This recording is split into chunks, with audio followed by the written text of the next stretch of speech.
UP की 10 विधानसभा सीटों पर होने वाले हैं उपचुनाव। लोकसभा चुनाव के बाद इंडिया गठबंधन की पहली अग्नि परीक्षा, लेकिन उपचुनाव से पहले कांग्रेस और सपा के बीच शुरू हुई खटपट। सीटों के बंटवारों पर कांग्रेस सपा में शुरू हुआ विवाद। कांग्रेस ने अकेले ही चुनाव लड़ने का लिया फैसला। चलिए आपको बताते हैं। यूपी में 10 विधानसभा सीटों के लिए जल्द उपचुनाव होने वाले हैं। ये उपचुनाव इंडिया गठबंधन की एकता के लिए अग्नि परीक्षा होगी।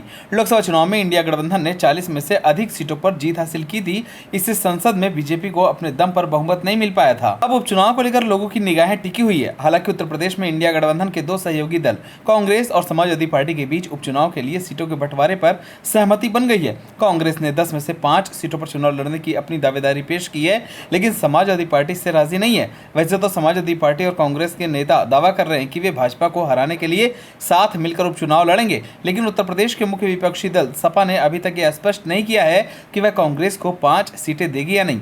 उत्तर प्रदेश कांग्रेस अध्यक्ष अजय राय ने कहा कि पार्टी सभी 10 विधानसभा सीटों पर संविधान बचाओ सम्मेलन आयोजित करने जा रही है, जहां उपचुनाव होने वाले हैं। ऐसे 2 सम्मेलन हो भी चुके हैं। हमने सभी 10 सीटों पर प्रभारी और पर्यवेक्षक नियुक्त किए हैं और जमीनी स्तर पर काम चल रहा है। उत्तर प्रदेश की जिन 10 विधानसभा सीटों पर उपचुनाव होने हैं उनमें कटेहरी, करहल, मिल्कीपुर, मीरापुर, गाजियाबाद, मझवा, सीसामऊ, खैर, फूलपुर और कुंदरकी शामिल है। इनमें से 9 सीटें इसी साल जून में संपन्न हुए लोकसभा चुनाव में इनके विधायकों के सांसद चुने जाने के बाद खाली हुई थी। वहीं सीसामऊ सीट पर सपा विधायक इरफान सोलंकी को एक आपराधिक मामले में दोषी ठहराए जाने के चलते उनकी सदस्यता रद्द किए जाने के कारण उपचुनाव हो रहे हैं। हालांकि उपचुनाव की तारीखों की घोषणा अभी तक नहीं की गई है।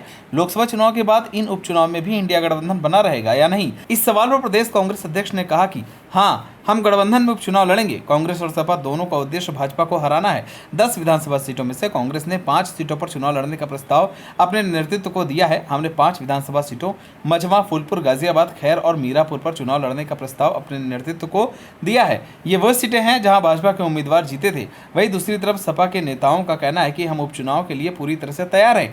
इंडिया गठबंधन सभी 10 सीटों पर जीत हासिल करेगा। सपा नेताओं का दावा है कि इस बार भाजपा मतदान केंद्रों पर कोई गड़बड़ी नहीं कर पाएगी। हम बूथ स्तर तक अपनी तैयारी कर रहे हैं और इस स्तर पर अपनी पार्टी को मजबूत बनाने पर जोर दे रहे हैं। आपको बता दें कि करहल विधानसभा सीट सपा प्रमुख अखिलेश यादव के कन्नौज से सांसद चुने जाने के कारण खाली हुई है, जबकि कटेहरी सीट पर पार्टी के लालजी वर्मा के अंबेडकर नगर लोकसभा सीट से लोकसभा में चुने जाने के कारण खाली हुई है। अयोध्या से लोकसभा के लिए चुने जाने के बाद मिल्कीपुर से सपा विधायक अवधेश प्रसाद के इस्तीफे के कारण यह सीट खाली हुई है। वहीं संभल लोकसभा सीट के लिए चुने जाने के बाद सपा नेता जियाउर रहमान बर्क की मुरादाबाद की कुंदरकी विधानसभा सीट खाली हो गई है। इसके अलावा बिजनौर से लोकसभा के लिए चुने जाने के बाद राष्ट्रीय लोकदल के चंदन चौहान ने मुजफ्फरनगर की मीरापुर विधानसभा सीट से इस्तीफा दिया है। इसी तरह गाजियाबाद विधानसभा सीट बीजेपी के अतुल गर्ग के गाजियाबाद लोकसभा सीट से चुने जाने के बाद खाली हुई है। भाजपा के विनोद कुमार बिंद ने भदोही से लोकसभा के लिए चुने जाने के बाद मिर्जापुर की मझवा विधानसभा सीट से इस्तीफा दे दिया, जबकि पार्टी नेता अनूप सिंह उर्फ अनूप प्रधान वाल्मीकि ने हाथरस लोकसभा सीट से चुने जाने के बाद अलीगढ़ की खैर विधानसभा सीट से इस्तीफा दिया है।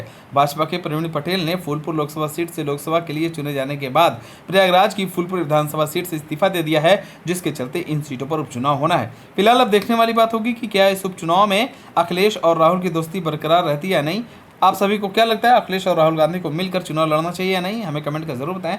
अगर आप नए तो हमारे चैनल को सब्सक्राइब करें।